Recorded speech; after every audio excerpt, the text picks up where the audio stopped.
So I'm a DC native. I was born and raised in DC. My family actually lives a few blocks away from the Spice Suite, so this neighborhood feels very nostalgic. It feels very much like home.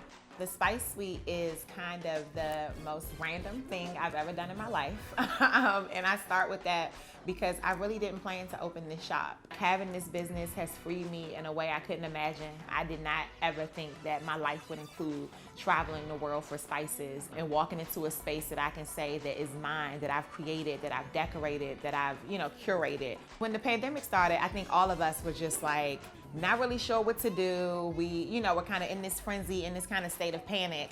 And then most of us had to pause, right? And I paused like everyone else, but when I paused, I really started to strategize around what I wanted to do with this business. So I created an entire line of kitchenware over the pandemic.